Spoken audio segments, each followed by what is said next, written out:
Okay.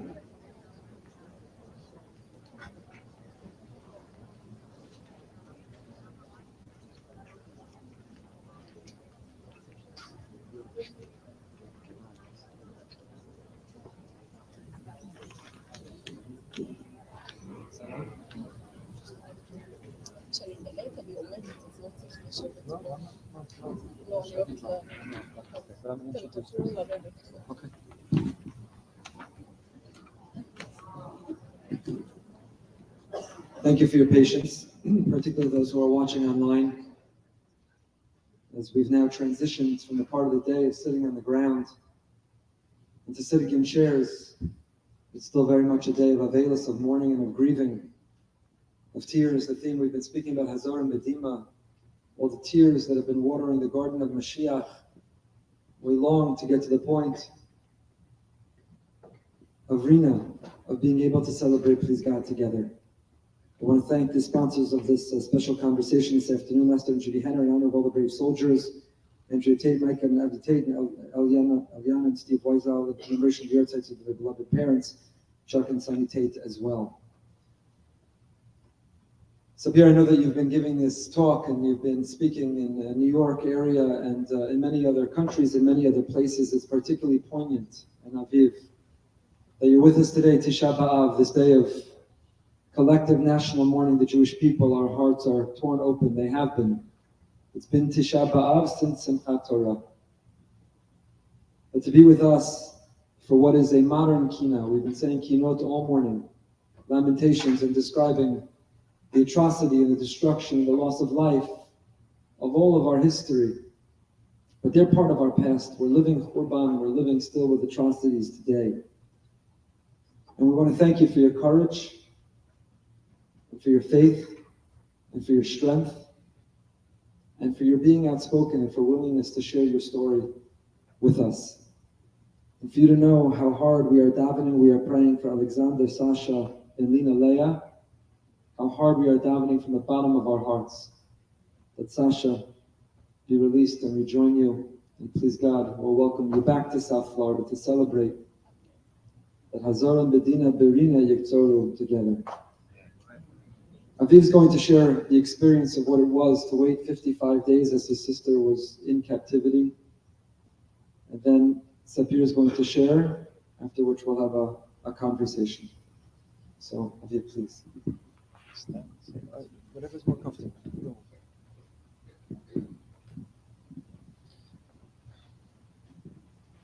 On October 7th, I got a phone call at 9 a.m. It was Sapir's friend. She sounded very upset and she told me, Aviv, I'm trying to reach Sapir on phone and she doesn't answer.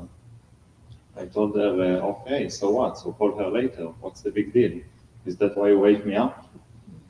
She said, don't you know what happened now in Israel? I said, no, what happened? She told me thousands of terrorists broke the border of Gaza. And now they are in the same kibbutzim where Sapir visits. I said, what? This friend is not very reliable, so I had to check it by myself. I opened the news and I saw that she was right. I told her, okay, hold on, and I hung up the phone. I called Sapir.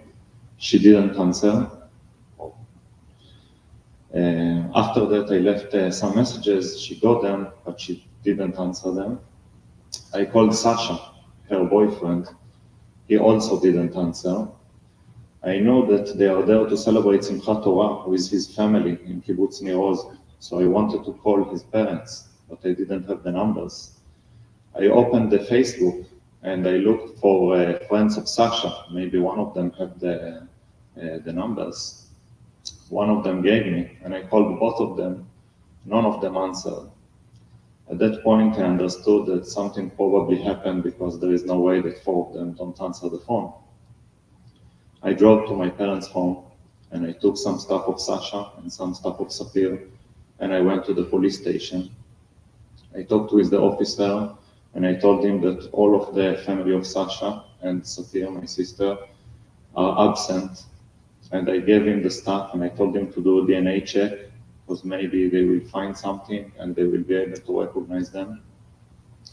The officer asked me where they were, in the party. I told him, no, in the party, in kibbutz near Oz. He told me, oh no, I saw some pictures of this place and what happened there, it was a disaster. He didn't want to give me hope. I chose to not pay attention to his words, and I left the station, and I thought what I can do now. Sapir works in Rafael.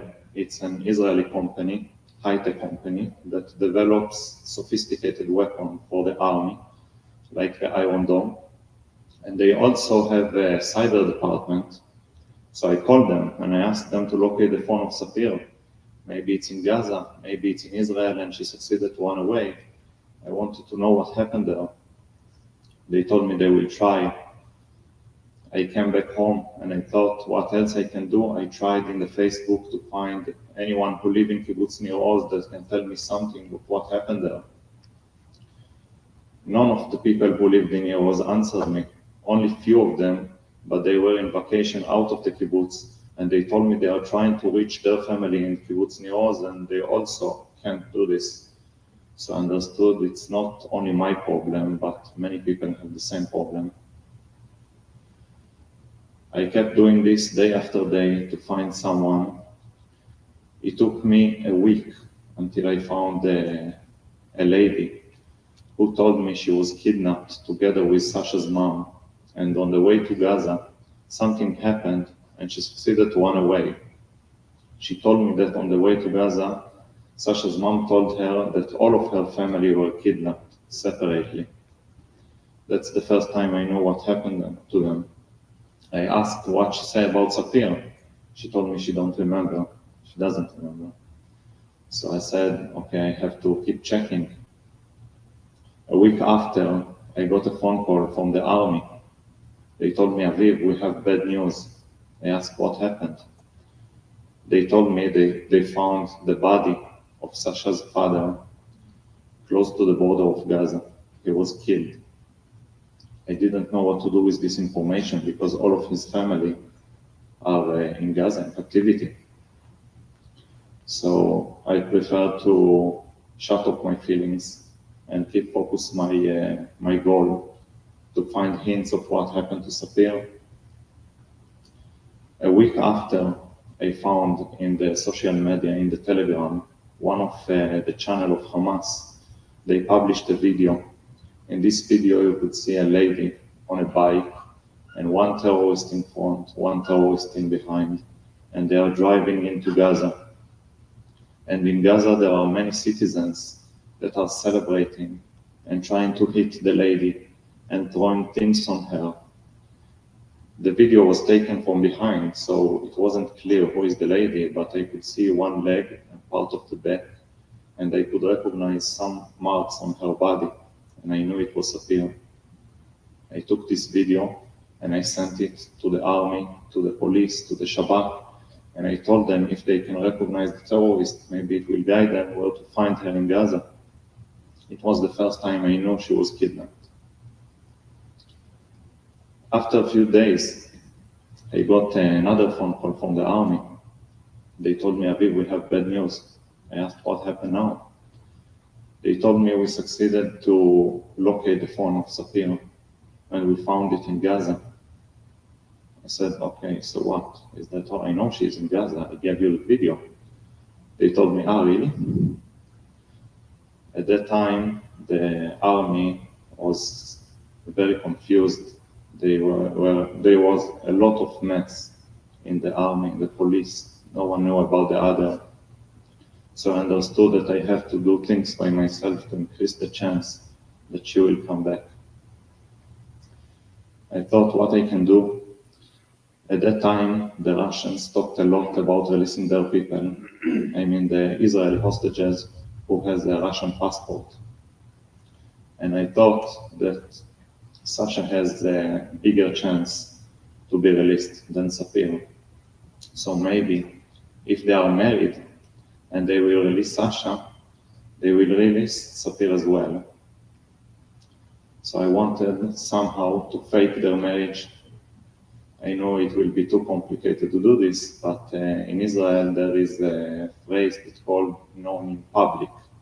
I don't know if it exists in America or not, but it means like married, but without a wedding. And this phrase is more vague than regular marriage. So I thought maybe I can fake it. I talked with the Russian embassy and I tried to find out what documentation I have to fill. It was a very complicated process, very long, but I tried to make it happen. A few days after, the hostages family organization talked to me and they told me they have some delegations to some countries and they are trying to talk with the governments and to press Hamas to release the hostages. And they offered me if I want to join one of them. I said, yes, of course, I have to do something.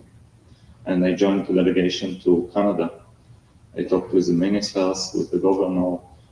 I gave them all the information, what I found, the video, everything, and I tried to press them as much as I can. After this delegation, I couldn't come back to Israel because everyone in Israel are talking about the news and what happened to the hostages, and everyone has its own theory of what happened to them, and I couldn't listen to it because it was too hard. So I chose to stay in United States in one of our relatives. A month after, Israel made a deal with Hamas. In this deal, Hamas should release 50 hostages in 5 days. Each day another 10 hostages. And they should publish the list of the hostages who is going to be released the day after, each day. So every day I looked at the list and I hope that Sapir will appear there. The first day she wasn't there, the second she wasn't there, the third she wasn't there, the fourth she also wasn't there, but the fourth day they cheated and they put 3 corpses instead of alive hostages in the list. Israel didn't accept the list and they told them to change it until 12 a.m. and if not, they are going to attack again and the deal is cancelled. I know that this is the last day they are going to release someone because the day after they are not going to release anyone after this cheating. I prayed all day long that they will replace the corpse and Sapir will be one of the hostages instead. At 1 a.m., I saw the updated list and Sapir was there. I can't express what I felt when I saw the list, but I didn't want to be too happy before I see her in Israel, because when you do deal with Hamas, you never know when they will cancel it, and you can't really trust them. A day after, I met my family. They waited for her in the hospital. I was still in the United States because at that time there were no flights. And I met them in the zoo, and we saw Sapir in an helicopter on the way to Israel. And then she came back. We didn't know in what condition she will come back. We were very stressed about it, because maybe she went through very bad things that will affect her whole life. And then she came to the hospital and started to talk, and she told us the same story she's going to tell you now.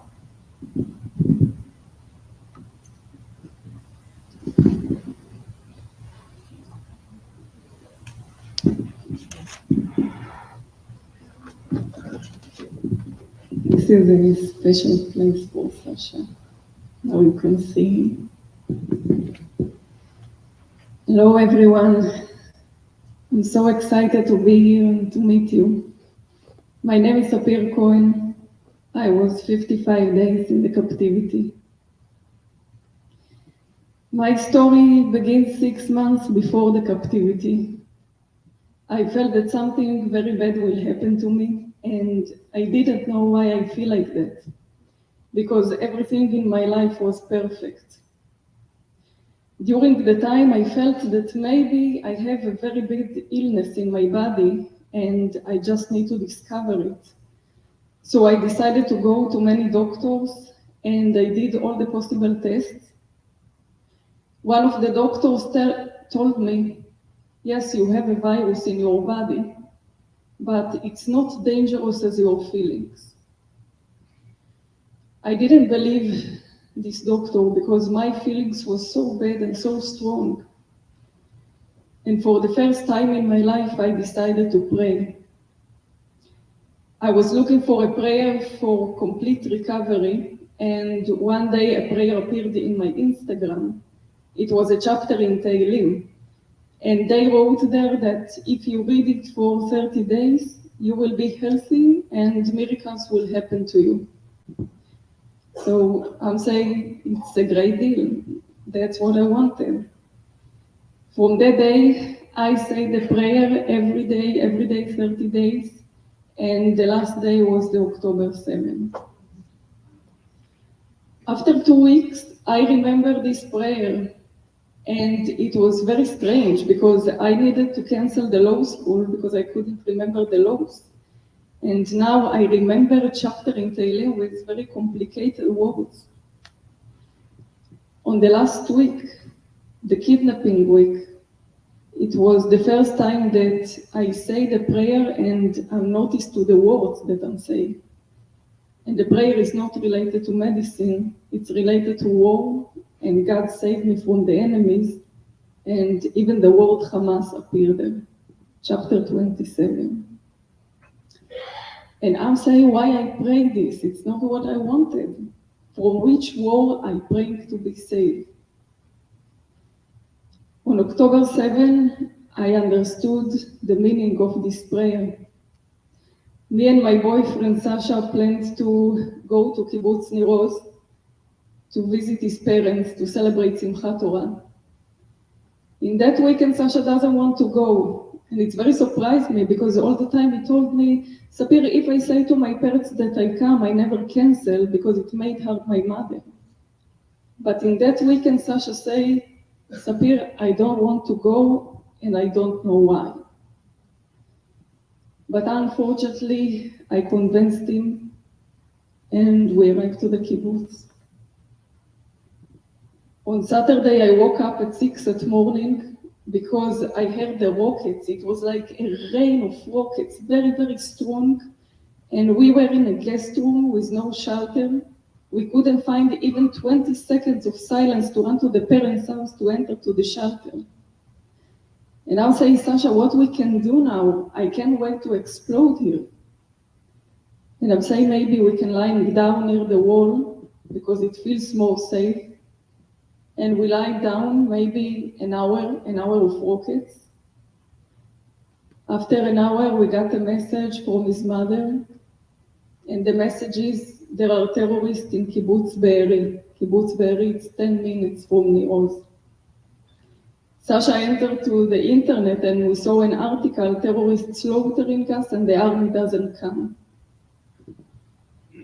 When I saw that, I was so scared. And after 2 minutes, we got another message. Sasha looked at his phone and turned it around.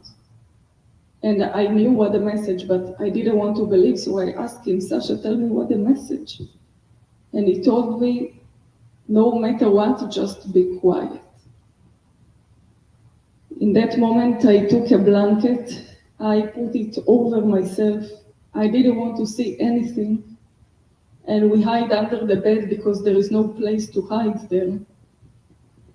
And then I heard Allahu Akbar, maybe hundreds of terrorists entered to the kibbutz, and I heard things explode. I heard the screams of the terrorists and the screams of the people that killed by them. And it's heard like they go home by home and shooting everywhere, everyone, and we just wait to our turn. In that moment, I say my prayer again and again and again, and I was terrified. I was shaking, all my body was water, But when I say this prayer, I felt something deep inside of me. I felt peace. And I didn't understand how can I feel that in this situation. Finally, the terrorists came to our house. They shut the door. They come inside and broke everything. I just heard a very high level of noise. And then I heard Sasha scream. They took me from the blanket, maybe 10 terrorists. They took us separately. When I go outside, I saw Sasha with the knees on the floor, with the hands over his head and bleeding face because they beat him.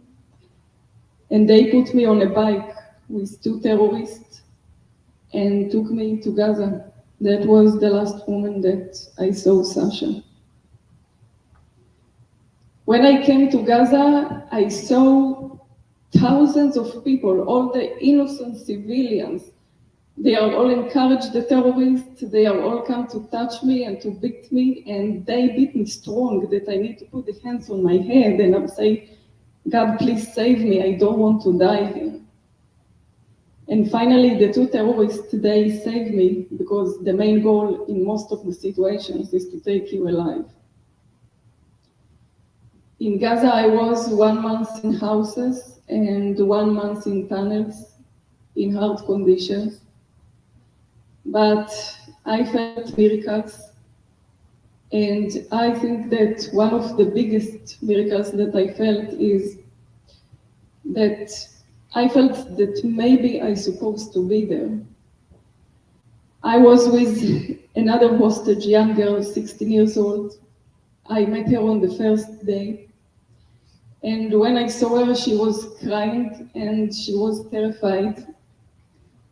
And when I saw her, I say to myself that I don't need more than it to understand that I need to be in this place. That I want to save her and I want to make her happy. And from that moment that I decided to take this responsibility, I felt so powerful. I didn't know how I feel like that. And I could take every bad moment and make it to funny moments sometimes. I remember that one day she came to me and she said, Sapir, I'm so hungry, but the terrorists, they don't want to give me food. So what we can do? And I'm saying, you know, it's not a big deal. I saw there a room with all the bread inside. And I'm saying, now we have a mission and you need to be my guard. And she say, you know what, Sapir, okay, I want to be your guard. So I told her, now I come inside, I take all the pita, I hide it, we go quickly to this room, we sit and eat quickly. If the terrorists come, just hide it and do sport. She say, okay. So I came inside, I took it, we eat quickly. Then the terrorist came, we hide it, and he asked, what are you doing here? And I did sport. And she wanted to laugh with all the mouths full of pita. And I say, no, you can't. And then he just looked at us and he didn't want to be a part of that. So he go and we eat and I saw her, she was laughing. And I say to myself, it was very difficult moment, but we could make a laugh. After a few days, they wanted to take us to the tunnels. And this girl, she said, Sapir, no, I can't go to the tunnels. And I'm told her, you know, we are in Gaza and we have to see the #1 attraction here. It's the tunnels. And she says, Sapir, you are so crazy. But maybe I want to be crazy like you. One day, one of the terrorists drew a memorial candle and he wrote my name on this candle. And I was very angry because every day I talked with him maybe 5 hours because nobody wanted to hear him and I needed food. So we talk and now you want to kill me? And I asked him why he wrote my name. And he told me, because I hate you, you are my enemy. But when you are here in this place, all the place is lighting. And I say, what? I couldn't believe that I heard it from a terrorist. And every day I said 3 things. The first is my prayer. The second is, thank you, God, that you sent me to this place, because I feel all the power that you gave me and I know how to use it to keep myself and to help to the other hostages. And the last is, thank you, God, about all the angels that you sent me to the hell.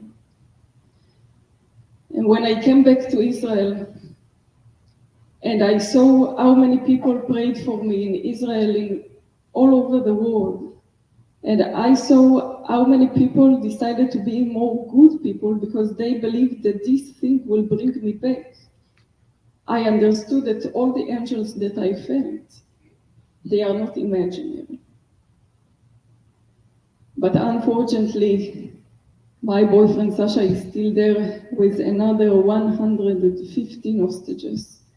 I saw some group of them that get just salt water for drink, and this water destroys their body, that get just 1 pita per day. Some of them injured, and some of them have very bad illnesses, and they don't get the appropriate treatment or the appropriate medicine. On the first day, I met another hostage, an old man, 85 years old. They beat him so strong that after a few days he died.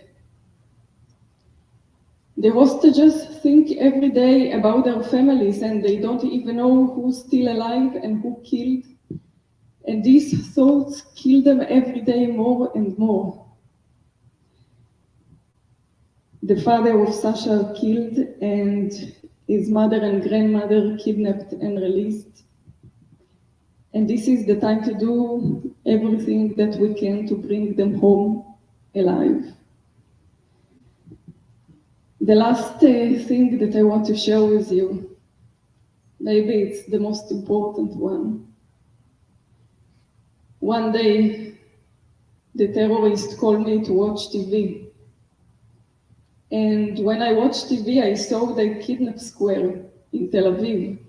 And I saw all our people together, thousands of people, Haredi, Chiloni, all of them together, all of them want to bring them back. And when I saw that, I was very excited because what I remember before the October 7 is a very big division in our nation. But what surprised me even more is that one of the terrorists said, when all the Jewish are together like this, they are very, very strong. And I believe that maybe the main goal of this war is to make all the Jewish together. Thank you.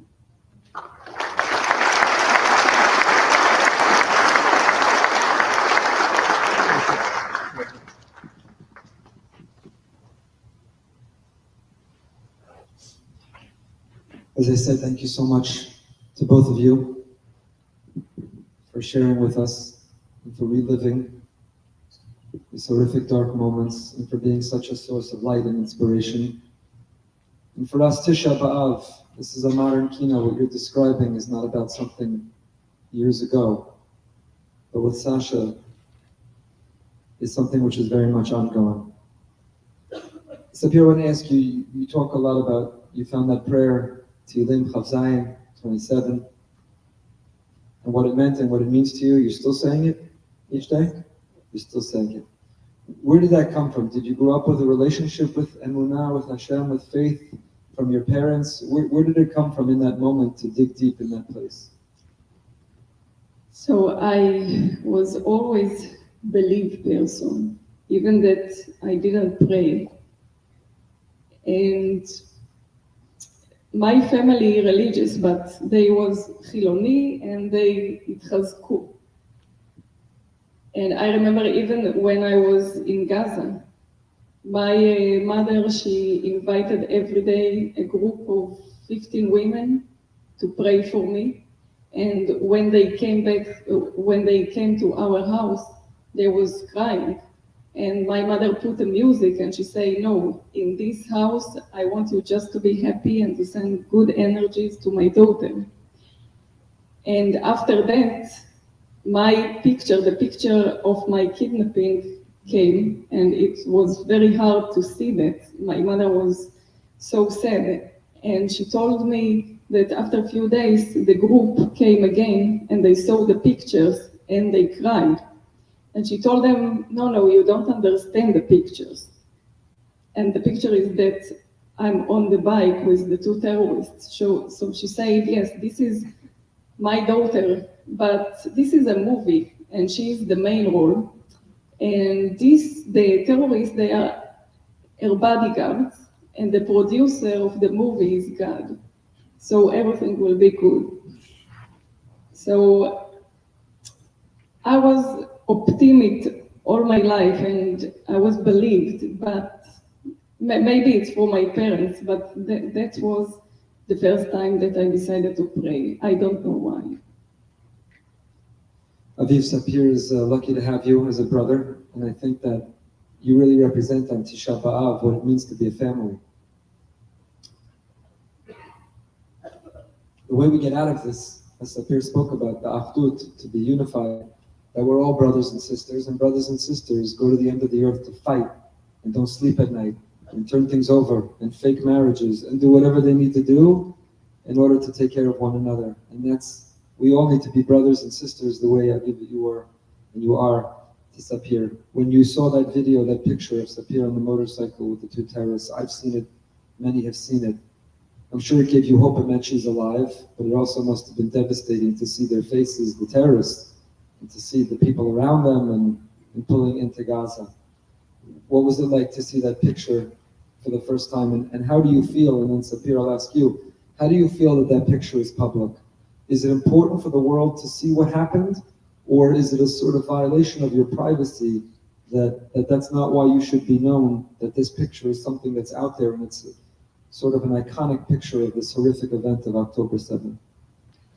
So when I saw this video the first time, I didn't really know what to feel, if to be happy because she's alive or to be sad because her life is in their hands and they can do whatever they want with her.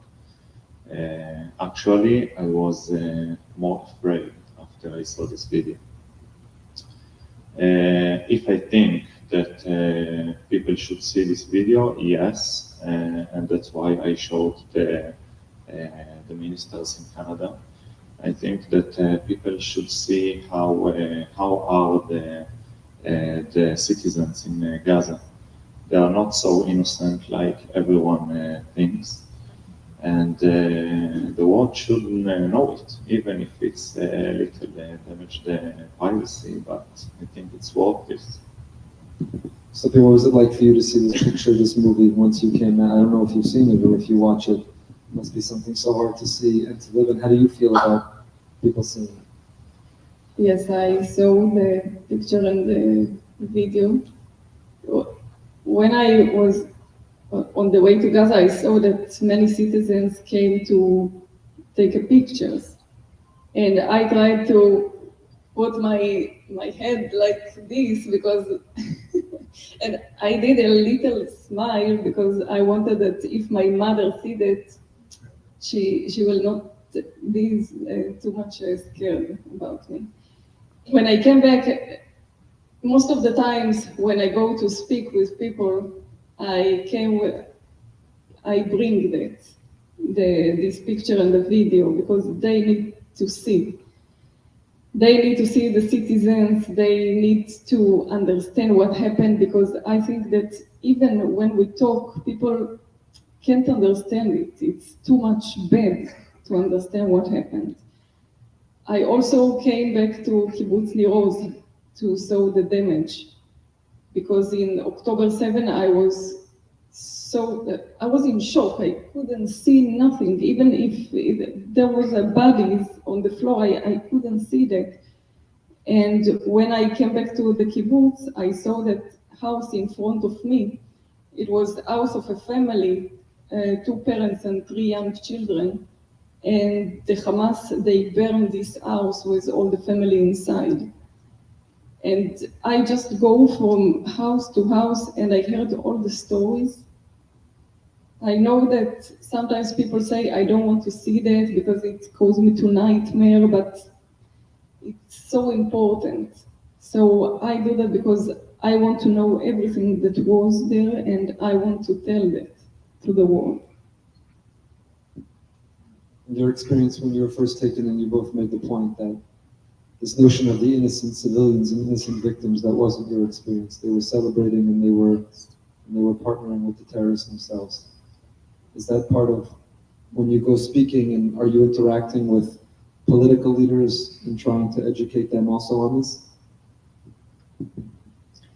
Yes, I speak actually just in Jewish communities because I really feel that all these bad things happened because something in the Jewish nation, something not good in the Jewish nation. So I want that all the Jewish in all the world will feel connected to what happened in Israel and to what happened on October 7 and maybe to do something.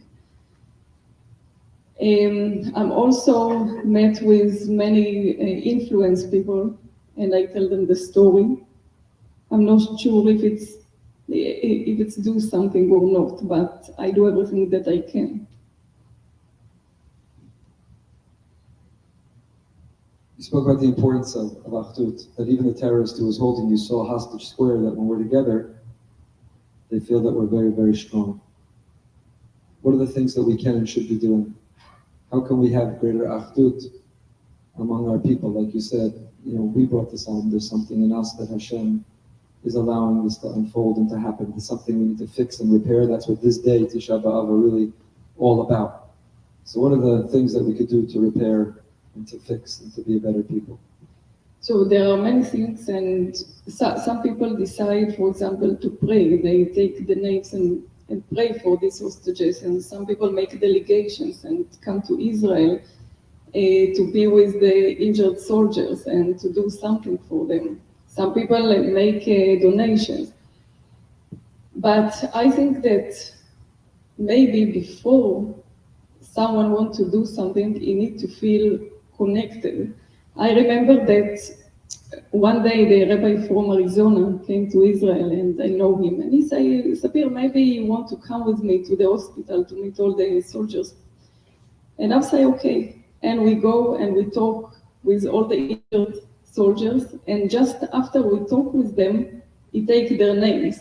And he told me, now I go to pray for them. And I thought to myself that it's very important because I remember that someone gave me names of soldiers and say, maybe pray for them, but I didn't feel that I really pray for them because I don't know them.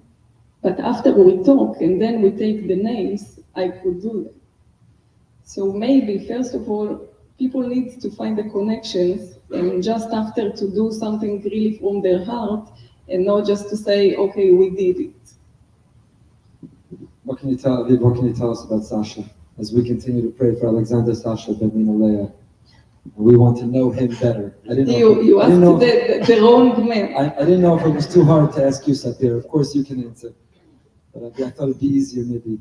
Not easy, but easier to ask Aviv. Are you sure you want to ask me? Because tell us about it's very Sasha. different answer. You both tell us, and then we'll meet him and we'll see who was more right. Okay, so it's a little funny story. Okay, I don't know if it's funny, but I will tell you anyway.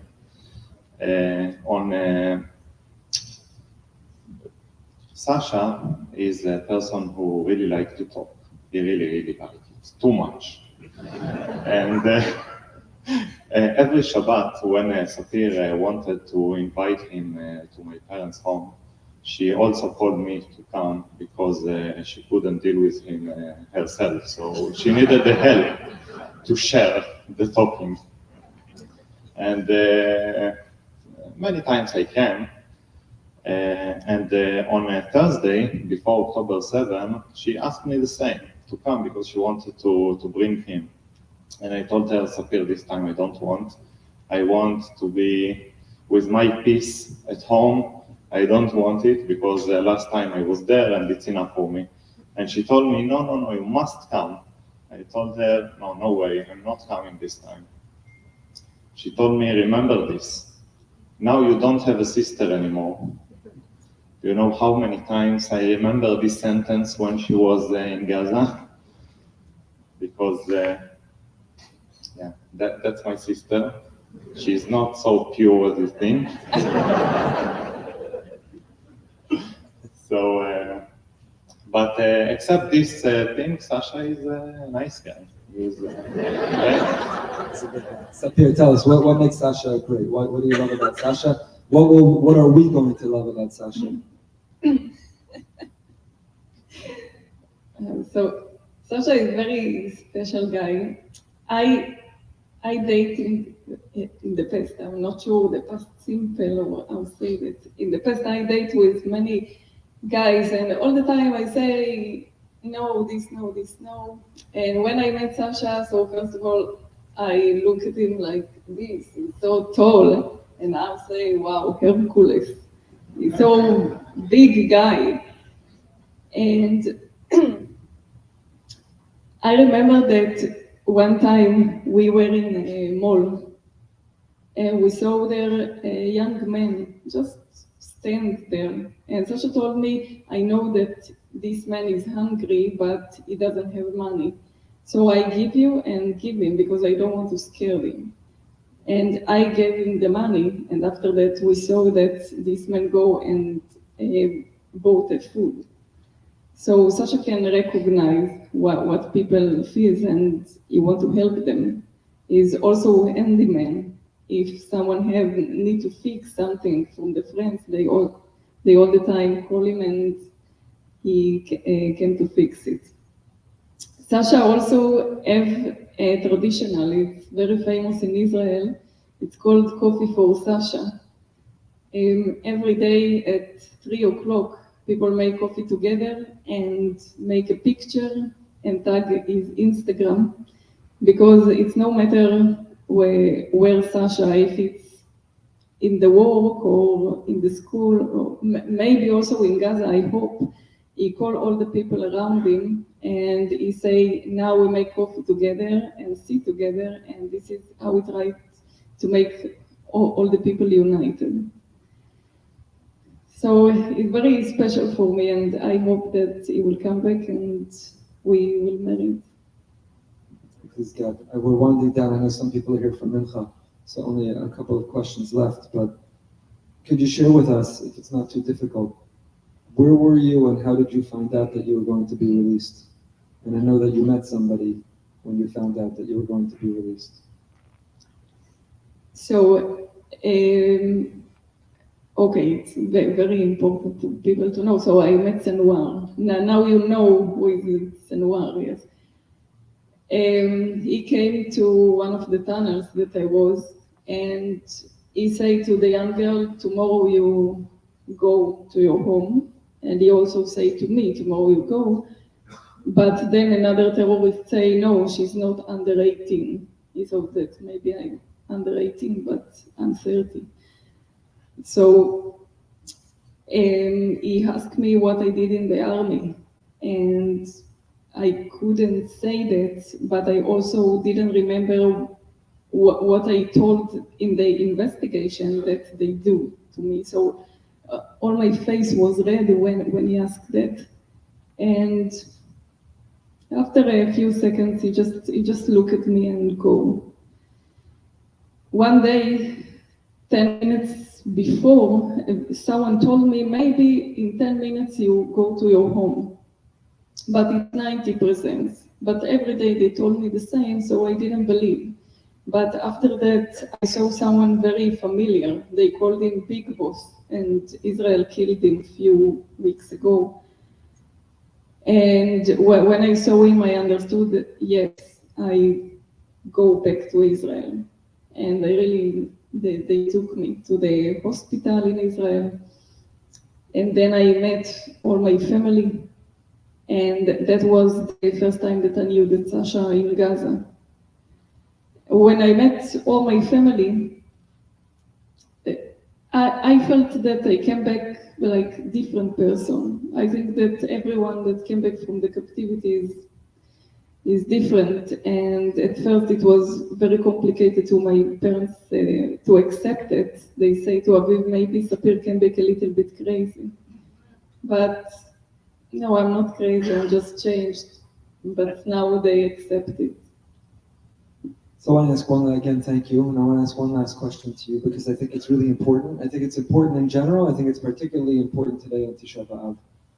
You mentioned that they're in captivity. And none of us can imagine and shouldn't imagine what that is to be captured by terrorists and to go through what you went through. I don't have to elaborate.